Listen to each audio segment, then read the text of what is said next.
اللہ اللہ اللہ اللہ الحمدللہ وحدہ والصلاة والسلام علی من لا نبی بعدہ اما بعد فاعوذ باللہ من الشیطان الرجیم بسم اللہ الرحمن الرحیم۔ السلام علیکم ناظرین، ARYQ TV لاہور اسٹوڈیو سے ہماری نشریات ہیں اور پروگرام حکمت قرآن لے کر ڈاکٹر محمد طاہر مصطفیٰ آپ کی خدمت میں حاضر۔ ناظرین کرام، اللہ رب العزت نے دین اسلام کو اور شریعت اسلامیہ کو یہ خاص طور پر ایک امتیاز اور اعزاز بخشا ہے کہ اس کا ہر حکم آسان ہے، اس کی تعمیل میں بڑی فرحت ہے، بڑی مسرت ہے۔ ناظرین کرام، اللہ رب العزت نے اپنے احکام شرعیہ میں سوسائٹی سے، معاشرے سے کسی برائی کو زائل بھی کرنا چاہا ہے تو ایک اپنا خاص طریقہ تدریج رکھا ہے، مرحلہ وار احکام کو نازل کیا ہے۔ مثلا اگر ہم تاریخ میں عرب کے جغرافیے کا اور اس کی معاشرت کا جائزہ لیں تو بے شمار برائیاں پائی جاتی تھیں۔ ان میں سے ایک برائی جس نے کہ معاشرے کو آلودہ کر رکھا تھا وہ شراب نوشی تھی۔ اب شریعت اسلامیہ نے اس برائی سے معاشرے کو پاک کرنا چاہا، انسانی نفوس کی تطہیر جب کرنا چاہی تو یکدم یہ حکم نازل نہیں کر دیا کہ یہ حرام ہے، کیونکہ انسانی فطرت ہے کہ جس میں عادی ہو جائے، ایڈکٹ ہو جائے انسان، تو اس کا علاج بھی آہستہ آہستہ تدریج کے ساتھ کیا جاتا ہے۔ شراب کی حرمت کا جب حکم آیا تو سب سے پہلے اللہ رب العزت نے یہ ارشاد فرمایا کلام اللہ میں کہ لوگو، جب تم نشے کی حالت میں ہو تو نماز کے قریب نہ جاؤ۔ یہ ایک پہلی نفرت کا زینہ تھا شراب کے بارے میں کہ نشے کی حالت میں تم نماز کے قریب نہ جاؤ اس وقت تک جب تک تم سمجھنے نہ لگ جاؤ کہ تمہاری زبان سے کیا ادا ہو رہا ہے۔ اس کے بعد ناظرین کرام، دوسرا حکم یہ آیا کہ یہ وہ خبیث چیز ہے کہ جس میں کچھ فائدے بھی ہیں، نقصان بھی ہیں، لیکن اس کے نقصان فائدوں سے مہا زیادہ ہے۔ انسانی زندگی تباہ ہو جائے گی اگر اس کے نقصانات کی زد میں کوئی آ گیا تو۔ اور تیسرا حکم یہ آیا کہ لوگو، یہ شیطانی عمل ہے اور کبھی ایمان اور شیطان اکٹھے نہیں ہو سکتے، اس سے دور رہو، اس سے اجتناب کرو۔ دیکھیں ناظرین کرام، تدریج ہے اور تطہیر ہے۔ اسی طرح سے نماز کے بارے میں اللہ رب العزت نے اپنی شریعت میں یہ حکم رکھ دیا کہ یہ کسی بھی صورت معاف نہیں ہے۔ بیمار ہیں بیٹھ کے پڑھ لیں، بیٹھ نہیں سکتے آپ لیٹ کے پڑھ لیں، اشاروں سے پڑھ لیں، یہاں تک کہ ہم تو آپ کی آنکھوں کی پلکیں اگر کھلی ہیں تم سورہ فاتحہ پڑھ لو، ہم سمجھیں گے قیام ہو رہا ہے۔ پلکوں کو تھوڑا سا جھکا لو، ہم سمجھیں گے تم رکوع کر رہے ہو۔ آنکھوں کو بند کر لو، ہم سمجھیں گے سجدہ کر رہے ہو۔ کتنی آسانی ہے اس دین میں۔ اور اگر تمہیں پانی نہیں ملتا، تیمم کر لو، ہم یہ عذر نہیں چاہتے کہ پانی نہیں مل رہا آج نماز نہیں پڑھیں گے۔ ناظرین کرام، دیکھیں شریعت اسلامیہ کے قوانین اور اصول انسانی فکر و عمل کی تطہیر کے لیے کتنے آسان ہیں۔ پروگرام حکمت قرآن ہے ناظرین کرام، اور پوری ترتیب اور تسلسل سے الحمدللہ ہمارا یہ سفر جاری ہے، اور آج یہ سفر پہنچا ہے کلام اللہ کا 5واں پارہ، سورہ النساء کی آیت نمبر 43 ہے۔ ارشاد باری تعالیٰ ہے، بسم اللہ الرحمن الرحیم، یا ایھا الذین آمنوا لا تقربوا الصلاۃ وانتم سکارى حتی تعلموا ما تقولون ولا جنبا الا عابری سبیل حتی تغتسلوا وَإِن كُنتُم مَرْضَىٰ أَوْ عَلَىٰ سَفَرٍ أَوْ جَاءَ أَحَدٌ مِّنكُم مِّنَ الْغَائِطِ أَوْ لَامَسْتُمُ النِّسَاءَ فَلَمْ تَجِدُوا مَاءً فَتَيَمَّمُوا صَعِيدًا طَيِّبًا فَامْسَحُوا بِوُجُوهِكُمْ وَأَيْدِيكُمْ إِنَّ اللَّهَ كَانَ عَفُوًّا غَفُورًا۔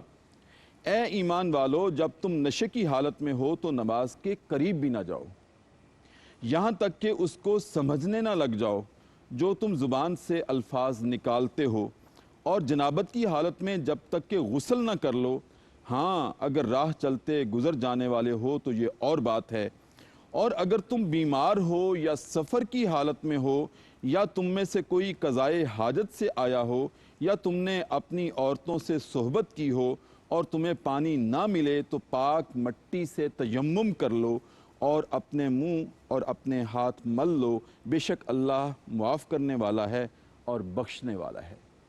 ناظرین کرام، کتنا اہم موضوع ہے آج کا۔ اس اہم موضوع پر ہماری فکر و عمل کی تطہیر کے لیے کیا زاویے متعین ہوتے ہیں، اس پہ گفتگو کرتے ہیں، اور آج گفتگو فرمانے کے لیے میری دائیں جانب جو مہمان شخصیات ہیں، ناظرین کرام بہت فاضل ہیں اور نوجوان سکولر ہیں۔ سب سے پہلے تشریف رکھتے ہیں جناب حافظ عدنان بشیر۔ ناظرین کرام، گفتگو میں بشارتیں بھی ہوں گی، نصیحتیں بھی ہوں گی، ہدایات بھی ہوں گی، کیونکہ یہ عدنان بھی ہیں اور بشیر بھی ہیں۔ ناظرین کرام ماشاءاللہ سکولر ہیں، علوم القرآن میں گہری دلچسپی ہے، حدیث میں بہت آپ کا ملکہ ہے، اور آج ہمارے پروگرام کی زینت ہیں۔ السلام علیکم ورحمۃ اللہ۔ السلام ورحمۃ اللہ۔ حافظ صاحب خیریت سے ہیں؟ جی الحمدللہ، مزاج بخیر، جی خوش آمدید۔ الحمدللہ۔ ناظرین کرام، جناب حافظ عدنان بشیر کے ساتھ دوسری شخصیت جو ہیں وہ ہیں مفتی حماد اللہ۔ ناظرین کرام، مادہ حمد سے ہے، اللہ کی تعریف سے ہے، اور ماشاءاللہ آپ بھی اپنی زبان سے جامعہ میں استاد ہونے کی حیثیت سے اللہ کی تعریف اور نبی کریم صلی اللہ علیہ وسلم کی توصیف بیان کرتے رہتے ہیں۔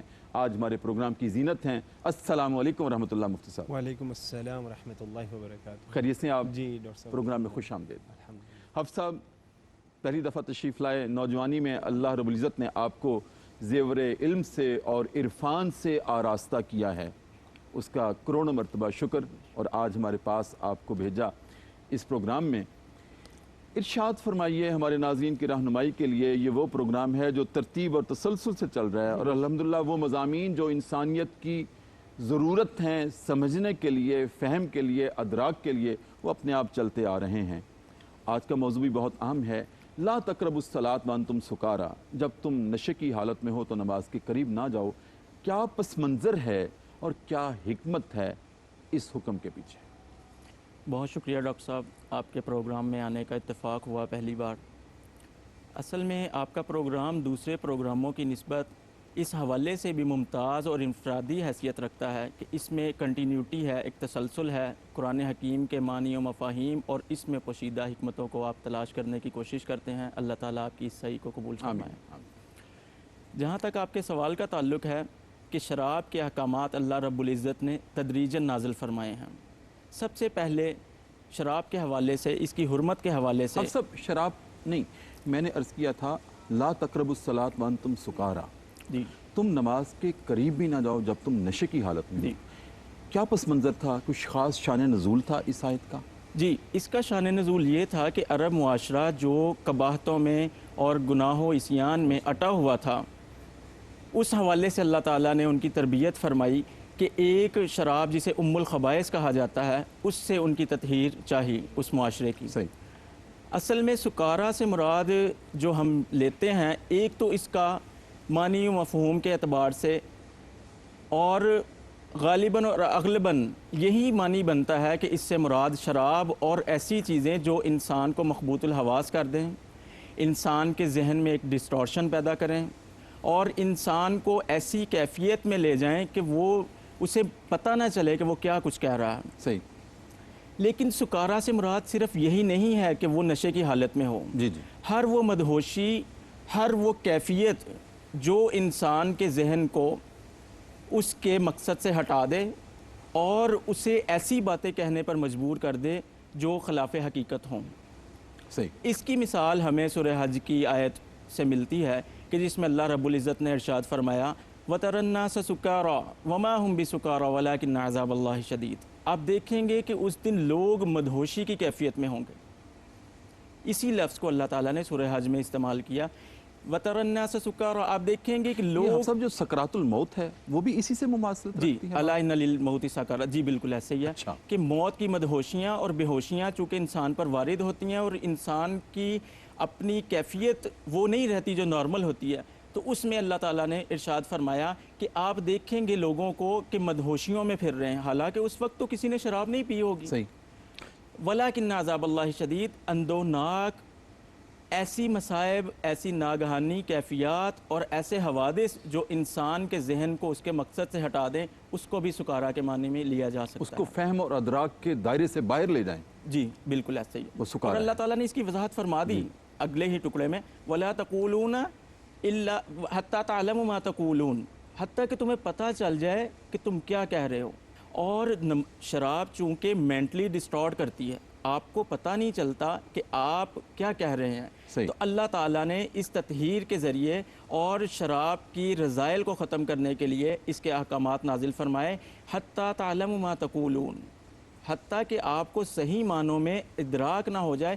یہاں پہ ہمیں یہ بھی سمجھنے کی ضرورت ہے کہ ایک ظاہری اعتبار سے ہم الفاظ کی ادائیگی کر رہے ہیں نماز میں، اللہ تعالیٰ کا منشا، اللہ تعالیٰ کی مشیت اور اللہ تعالیٰ کی چاہت اس بات میں بھی ہے کہ ہم اس کے مفاہیم کو بھی سمجھیں۔ صحیح، آپ اس کی روح کو سمجھیں، اس کو روح کو، ہم کیا ادا کر رہے ہیں، کیا جی، مانگ رہے ہیں، جی، کیا پرے ہے، جی بالکل کیا ایسے، استغاثہ ہے، بالکل۔ جی کس چیز سے جو ہے نا اللہ تعالیٰ سے کیا چیز طلب کی جا رہی ہے اور کس چیز سے بچاؤ طلب کیا جا رہا ہے، یہ ساری باتوں کا ہمیں ادراک اور فہم ہونا چاہیے، معنوی اعتبار سے اور ظاہری اعتبار سے۔ بالکل ٹھیک۔ مفتی صاحب پروگرام میں پہلی دفعہ تشریف لائے، خوش آمدید۔ سوال آپ کے سامنے رکھ دیتا ہوں، آپ کی اجازت سے وقفہ لوں گا، پھر اس کے بعد آپ سے جواب انشاءاللہ اپنے ناظرین کے لیے۔ مفتی صاحب، اللہ رب العزت نے، جیسے میں نے اپنے ابتدائی گفتگو میں عرض کیا تھا، کہ تدریج کا اصول اپنایا ہے، یکدم کوئی حکم نافذ نہیں کر دیا۔ اور یہ بھی انسانی فطرت ہے کہ جب یکدم ایک ایڈکٹڈ شخص کو کسی بات سے، اس برائی سے روکا جائے، وہ تڑپنا شروع کر دے گا، سسکنا شروع کر دے گا۔ مقصد اصلاح ہے، مارنا نہیں ہے۔ اب اس مقصد کے حصول کے لیے اللہ رب العزت نے اصول تدریج کو اپنایا اپنی شریعت اسلامیہ میں۔ اس اصول تدریج کی حکمتیں کیا ہیں، اس پر آپ سے گفتگو کریں گے، وقفہ ہے آپ کی اجازت سے۔ ناظرین کرام، پروگرام حکمت قرآن ہے، سورہ النساء کی آیت نمبر 43، اس پہ ہم گفتگو کر رہے ہیں، اس کے مضامین پر اور ان کی حکمتوں پر۔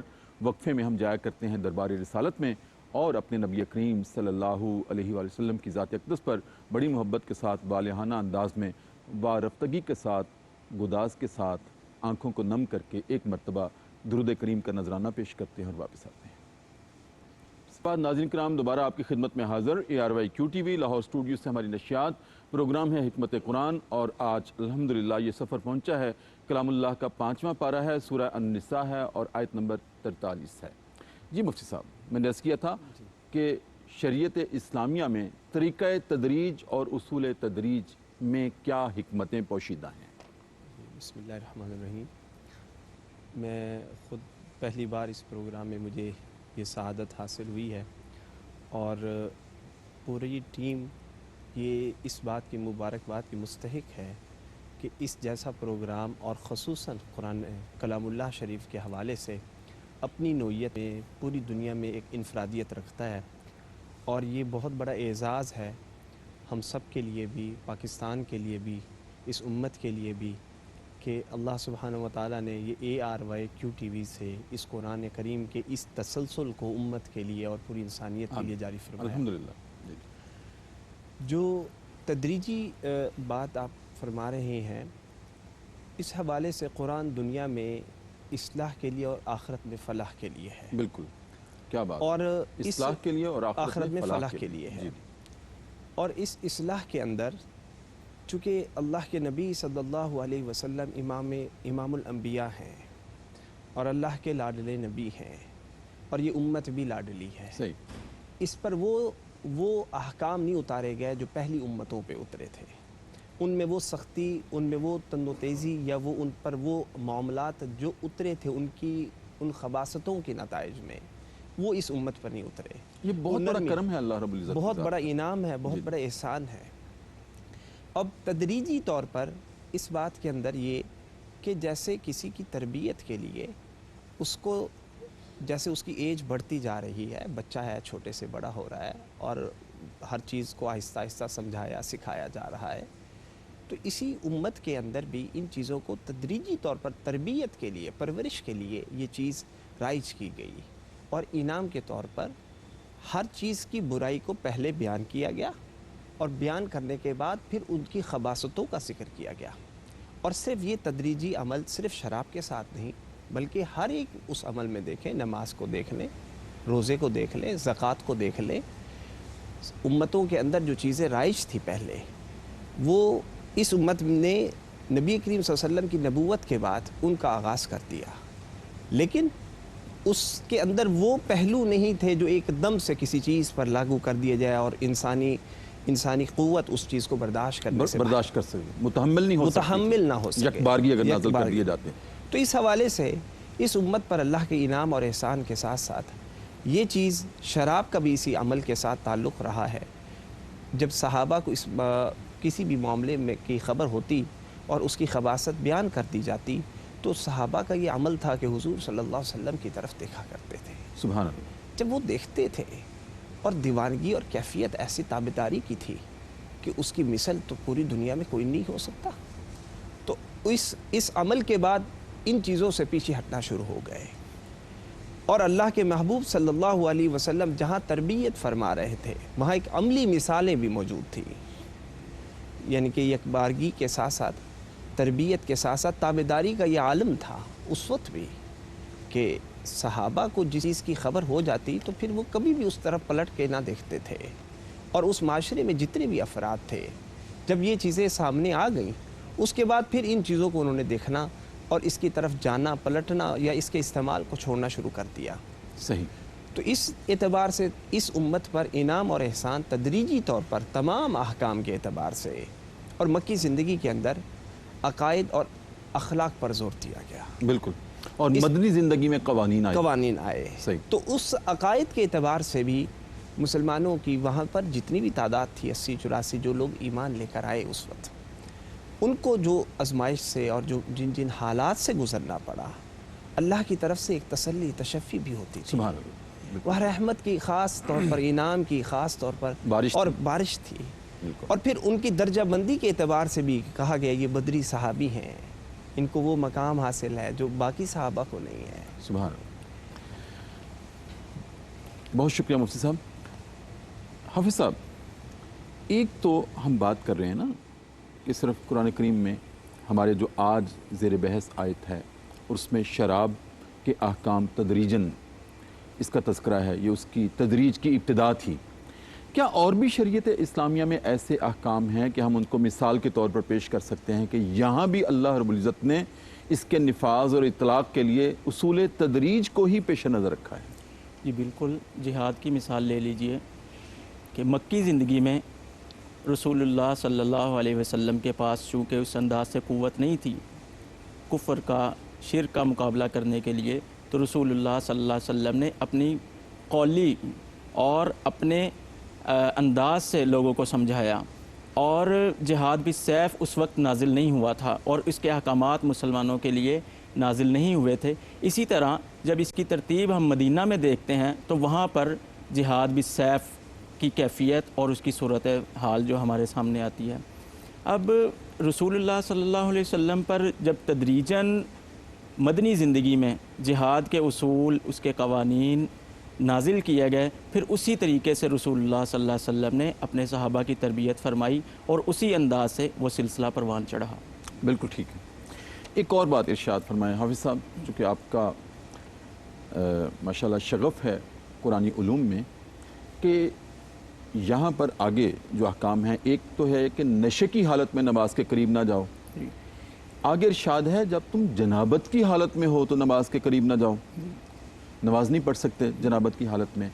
حافظ صاحب، جنابت کی حالت انسان جب طاری ہوتی ہے انسان پر یا اس میں مبتلا ہوتا ہے تو کیا وہ جو غسل ہے، رہنمائی کرنی ہے ہم نے اپنے ناظرین کی، جنابت کا غسل جو ہے وہ فوری طور پر کرنا چاہیے یا اس میں تاخیر بھی ہو سکتی ہے، اور اس تاخیر کی وجہ سے نماز میں بھی تاخیر ہو سکتی ہے؟ کر لیں گے، شام کو کر لیں گے، صبح کر لیں گے، یا کیا حکم ہے شریعت کا؟ اس میں اسے امیڈیٹلی اور فوری طور پہ جی پریفریبلی اسے پریفرنس دینی چاہیے اس بات پہ کہ وہ فوراً تطہیر اور طہارت پاکیزگی حاصل کر لے. لیکن کسی وجہ سے، کسی مجبوری کی وجہ سے کوئی اسے ایسا عذر پیش آ گیا ہے جس کی اسی وقت فوری ادائیگی اس کے لیے ضروری ہے تو اس میں ڈیلے بھی کیا جا سکتا ہے۔ اس کی مثال ہمیں اس طرح سے ملتی ہے کہ حضرت ابو ہریرہ رضی اللہ تعالیٰ عنہ رسول اللہ صلی اللہ علیہ وسلم سے مدینے کی کچھ گلیوں میں سے ایک گلی میں ملاقات کرتے ہیں، ٹھیک ہے، اور فرماتے ہیں کہ فن خنستو، میں وہاں سے فوراً دائیں بائیں ہو گیا، میں وہاں سے چلا گیا۔ جب دوبارہ رسول اللہ صلی اللہ علیہ وسلم کی خدمت میں حاضر ہوئے تو آپ نے پوچھا کہ ابو ہریرہ آپ کہاں چلے گئے تھے؟ جی۔ آپ کی ملاقات ہوئی تھی رستے میں مجھ سے، تو عرض کرنے لگے کہ کنت جنوباً، کہ اللہ کے رسول میں جنبی حالت میں تھا، فکرہت ان اجالسک، میں نے اس بات کو ناپسند کیا کہ میں آپ کی پاکیزہ مجلس میں بیٹھوں، سبحان اللہ، تو میں وہاں سے فوراً چلا گیا۔ تو رسول اللہ صلی اللہ علیہ وسلم نے فرمایا کہ سبحان اللہ ان المسلم لا ینجس، اللہ پاک ہے، مسلمان ناپاک نہیں ہوتا۔ یہاں پہ ہمیں یہ بات سمجھنے کی ضرورت ہے کہ مسلمان کے ناپاک ہونے کی رسول اللہ صلی اللہ علیہ وسلم کی حکمت کیا تھی اس بات میں۔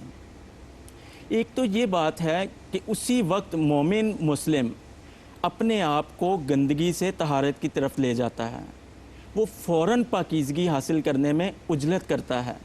اور دوسرا یہ تھا کہ آپ جس معنوں میں لے رہے تھے کہ کسی کے ساتھ مجلس نہیں کی جا سکتی، کسی کے ساتھ بیٹھا نہیں جا سبحان سکتا، اللہ، کیا جنابت امت کی کی حالت میں تربیت فرمائی۔ بیٹھا نہیں جا سکتا، اس سے نفرت اور کراہت کا اظہار نہیں کیا جا سکتا، تو یہ بات ذہن نشین کروانی تھی کہ ابو ہریرہ اس کیفیت میں بیٹھا بھی جا سکتا ہے، ملاقات بھی کی جا سکتی ہے، اور کسی کے ساتھ اپنے راہ و رسم بھی بڑھائے جا سکتے ہیں جائز صورت میں۔ نفرت کا پیمانہ نہیں بنایا جا سکتا، نفرت کا پیمانہ نہیں سبحان بنایا اللہ، جا سکتا سبحان اس میں۔ اللہ۔ جی۔ یہ تربیت ہو رہی جی۔ ہے، اس ارشاد سے وہ تربیت ہو گئی کہ باقی امور زندگی سر انجام دیے جا سکتے ہیں، دیے جا سکتے ہیں، بالکل دیے جا سکتے ہیں۔ بالکل ٹھیک۔ ہم سب آگے چلتے ہیں، بڑا خوبصورت آج مضمون ہے ہمارا اور بڑے اہم مسائل ہیں اس میں، جی نازک مسائل ہیں۔ ایک یہ ہے کہ بات ہو گئی نشے کی حالت میں نماز نہیں پڑھی جا سکتی اور جنابت کی حالت میں نماز نہیں پڑھی جا سکتی، اس کے لیے پاک ہونا، غسل کر لینا ضروری ہے۔ آگے یہ ہے کہ اگر تم بیمار ہو یا تم سفر کی حالت میں ہو یا تم نے عورتوں سے صحبت کی ہو، اختیار کی ہو، تو پھر بھی پاکیزگی ضروری ہے۔ لیکن آگے ایک بشارت آ رہی ہے امت کے لیے، کیا آسانیاں ہیں اس دین میں کہ وضو یا غسل تمہارے لیے لازمی ہے حالات کی وجہ سے۔ وہ بھی حالات بھی بیان کر دیے۔ اب تمہیں پانی نہیں مل رہا، اب اگر تمہیں پانی نہیں مل رہا تو اس عذر کی بنیاد پر تم اپنی نماز میں تاخیر نہیں کر سکتے۔ اہمیت دیکھیں، صلاۃ اور نماز کی اہمیت بھی یہاں بیان ہو رہی ہے کہ اس میں تاخیر نہیں ہو سکتی، نہ اس عذر کی بنیاد پر نماز کو چھوڑا جا سکتا ہے۔ نہیں پانی ملتا کوئی بات نہیں، ہم نے پہلے بھی حکم دے رکھے ہیں کہ بیٹھ کے نماز پڑھ لو، لیٹ کے پڑھ لو، اشاروں سے پڑھ لو، نماز کی معافی نہیں ہے۔ اب پانی نہیں ملتا تیمم کر لو، کتنی بڑی بشارت ہے اس دین میں۔ اور تیمم کیا ہے کہ پاک مٹی پر ہاتھ رکھ کے اپنے چہرے پر مل لو اور اپنے ہاتھوں پہ مل لو، یہ بہت بڑی بشارت ہے۔ مفتی صاحب، اس حکم کے پیچھے، اس آسانی میں ہمارے لیے اللہ رب العزت نے کیا پیغام رکھا ہے اور تیمم کو ایک بشارت کے طور پر ہم کیسے بیان کر سکتے ہیں؟ ماشاءاللہ، میں اس پر ایک بات عرض کرنا چاہتا ہوں کہ قرآن کریم تہذیب نفوس البشر ہے۔ سبحان اللہ۔ یہ انسانیات کو، بشریات کو تطہیر کرتا ہے، پاکیزہ رکھتا ہے۔ ٹھیک ہے۔ چونکہ ایمان والا اس کیفیت کے اندر نہیں رہ سکتا۔ سبحان اللہ۔ دوسری چیز، دمخ المقاصد باطلہ، یہ قرآن کریم باطل چیزوں کو ختم فرماتا ہے، ٹھیک ہے۔ اس کی تائید نہیں کرتا بلکہ اس کی تردید کرتا ہے۔ تیسری چیز، نفی اعمال فاسدہ، اعمال فاسدہ کو بھی ختم فرماتا ہے۔ سبحان اللہ۔ تو اس لیے اس اعتبار سے اس امت پر اللہ کے نبی صلی اللہ علیہ وسلم فرماتے ہیں کہ میری امت پر اللہ تعالیٰ نے یہ عظیم احسان فرمایا۔ پہلی امتیں اپنی عبادت کرتی تھی اپنے معبد خانوں میں، اچھا، لیکن اس امت کے لیے اللہ سبحانہ و تعالیٰ نے پوری روئے زمین کو مسجد کا مقام دے دیا۔ دوسری چیز کہ اللہ سبحانہ و تعالیٰ نے پانی، ایک فطری چیز ہے، انسان کی تخلیق بھی پانی کے ساتھ جڑی ہوئی ہے اور اس کی ضرورت بھی ہے۔ مجھ سے آپ کی اجازت سے ایک وقفہ لے لوں جی، اور یہیں سے گفتگو دوبارہ جوڑ لیں گے انشاءاللہ۔ ناظرین کرام، پروگرام حکمت قرآن وقفہ ہے اور وقفے میں ایک مرتبہ پھر ہم چلتے ہیں دربار رسالت میں اور اپنے نبی کریم صلی اللہ علیہ وآلہ وسلم کی ذات اقدس پر بڑی محبت سے ایک مرتبہ پھر درود کریم کا نذرانہ پیش کر کے واپس آتے ہیں۔ حاضر ARYQ-TV لاہور اسٹوڈیو سے ہماری نشریات اور پروگرام ہے حکمت قرآن، اور آج الحمدللہ ہمارا یہ سفر پہنچا ہے کلام اللہ کا 5واں پارہ ہے، سورہ النساء ہے اور آیت نمبر 43 ہے۔ جی مفتی صاحب، تیمم کے احکام۔ تیمم کے حوالے سے تو اب اس اعتبار سے کہ میری امت کے لیے اللہ سبحانہ و تعالیٰ نے پوری روئے زمین کو مسجد اور آسانی کی خاطر وضو کے لیے پانی کے نعم البدل مٹی کو قرار دے دیا۔ سبحان اللہ، مٹی کو قرار دے دیا۔ مٹی کو قرار دے دیا، جو سب سے زیادہ آسان ہے اور ہر جگہ پر میسر ہے، ہر جگہ پر، اور ہر چیز آپ اس کی تعمیر کے اعتبار سے دیکھ لیں تو ہر چیز مٹی کی ہی جن سے تعلق رکھتی ہے۔ اور پھر تطہیر کے حوالے سے جب بھی کوئی جنبی یا اس حالت کے اندر چلا جائے، چونکہ ایمان کا تقاضا ہے اور مومن اللہ کے قریب ہوتا ہے، اور اس کو انسانیت کے اعتبار سے افضل قرار دیا ہے، اس کو خلیفہ کہا ہے، اگر وہ اس حالت اور کیفیت میں چلا جائے تو فوراً اپنی تطہیر اور پاکیزگی کے لیے جہاں وہ جس جگہ پر بیٹھا ہے قریب ترین جو چیز اس کو میسر ہو۔ ایک تھوڑی سی وضاحت فرمائیں ہمارے ناظرین کے لیے کہ تیمم کے لیے ایک تو طریقہ کار کیا ہے، جی جی، تیمم ہے کیا، اس کی وضاحت بھی فرمائیں، اور پھر تیمم کے لیے پاک مٹی کہ اپنے چہروں پہ ہاتھوں پہ مل لو، ملنے سے کیا مراد ہے؟ کیا مٹی نظر آنی چاہیے چہرے پہ ملی ہوئی، یا ہاتھ لگا کر ایسے کر لینا کافی ہے؟ جی جی، یہ اس سے یقینی طور پر مراد، اور اللہ کے نبی اور شریعت اسلامیہ سے مراد اس کے معنی میں یہی ہے کہ جہاں پر تطہیر ہو وہاں تیمم کے حوالے سے وہاں پر جو قریب ترین مٹی میسر ہے وہاں پر آپ ہاتھ ماریں اور اس کو اپنے چہرے پہ ایک روایت کے مطابق اور دونوں ہاتھوں پہ ملیں، اور دوسری روایت کے مطابق ایک دفعہ ہاتھ ماریں اور دونوں ہاتھوں کو اس طرح ملائیں۔ اچھا، اس کے بعد وہ اپنے چہرے کو ایسے ملائیں اور دوسری دفعہ پھر ہاتھ ملا کر وہ دونوں جو ہے کوہنیوں سمیت اس کا وہ کریں، بس کافی ہے، یہ کافی ہے۔ اور اس میں مٹی لگانا مقصود نہیں تھا، اس عمل کو کرانا مقصود تھا، اور اس کی روحانیت اور نورانیت اس کے کرنے کے بعد ایمان والوں کو اور تر و تازہ کر دیتی ہے اور اللہ کی قربت اور بڑھا دیتی ہے اس عمل کے بعد۔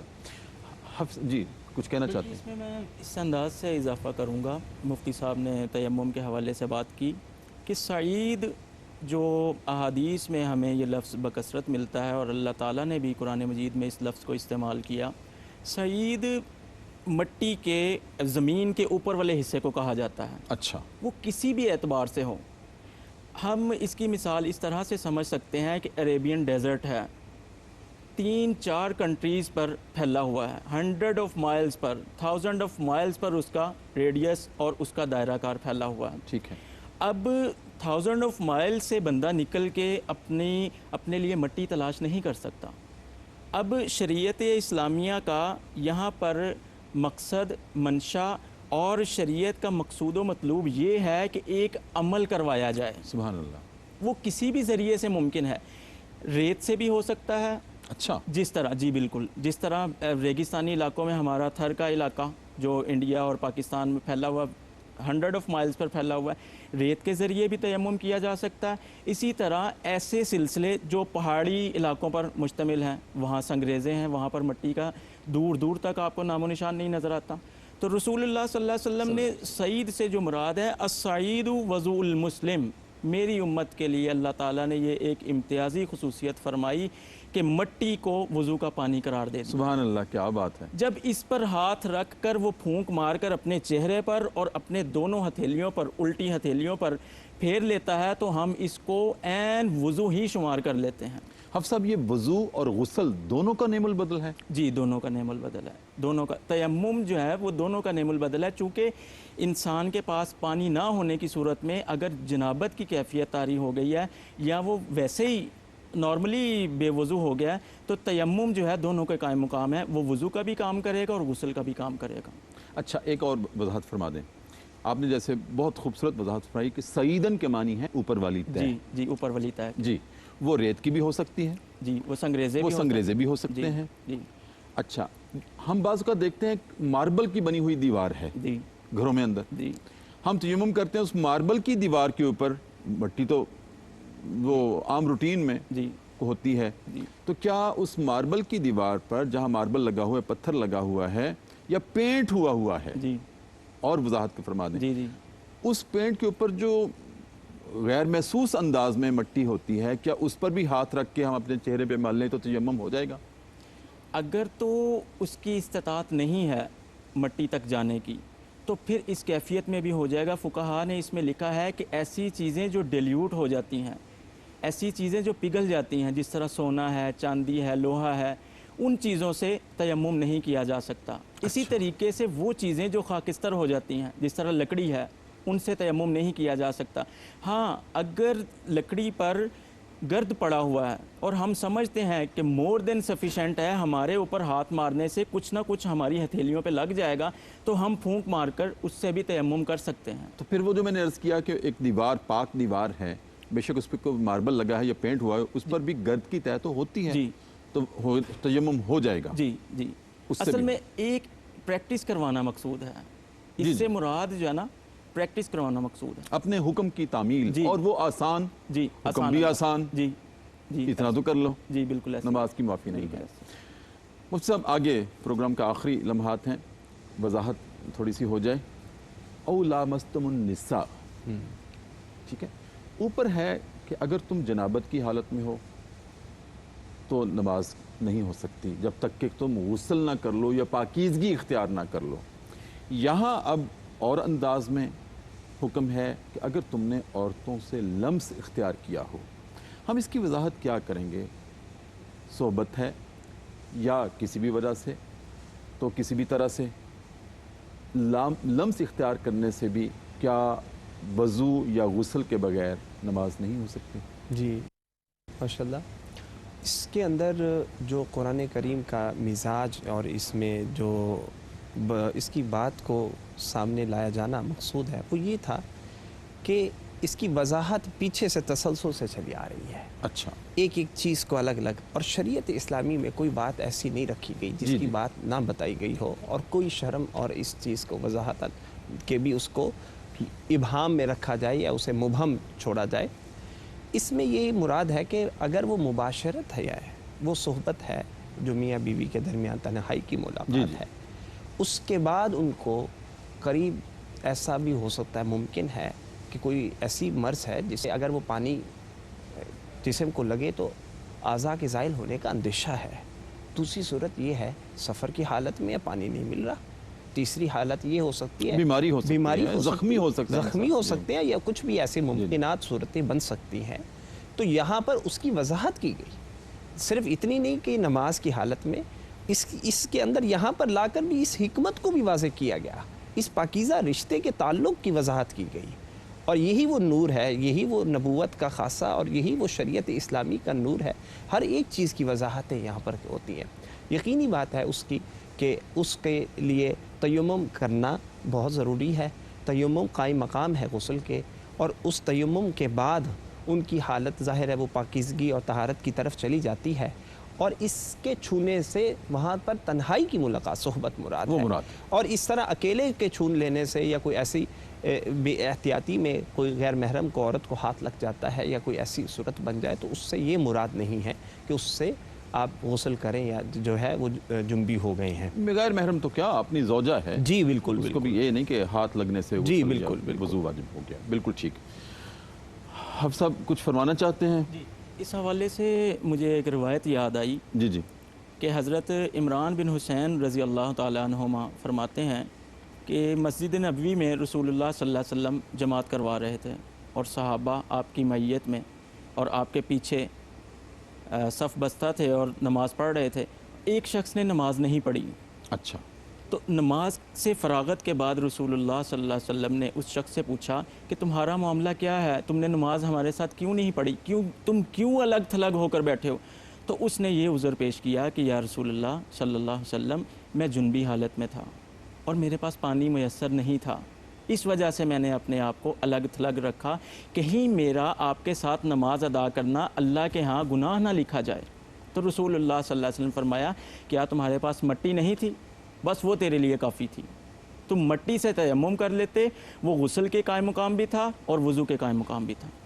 یہ اتنی سہولت اور رعایت دی گئی ہے شریعت اسلام میں۔ ان الدین یسرن، ہمارا دین جو ہے وہ آسانی کا نام ہے، اور اللہ تعالیٰ نے ہمیں بھی یہی تاکید اور اسی طرح تربیت فرمایا ہے، یرید اللہ بکم الیسر ولا یرید بکم العسر۔ اللہ تعالیٰ تمہارے ساتھ آسانی کا معاملہ اور تم کرنا بھی چاہتے انسانوں ہیں، کے ساتھ انسانی کا معاملہ کرو، اور ہمیں بھی یہی فرمایا کہ یسروا ولا تعسروا، آپ نے آسانی والا معاملہ اختیار کرنا ہے، تنگی والا معاملہ اختیار نہیں کرنا۔ بشروا ولا تنفروا، آپ نے لوگوں کو بشارتیں دینی ہیں، دین کے قریب نفرت نہیں دلانی، نفرت نہیں دلانی۔ بالکل ٹھیک۔ بہت شکریہ حافظ عدنان بشیر صاحب آپ کی آمد کا، مفتی حماد اللہ صاحب آپ کی آمد کا بہت شکریہ۔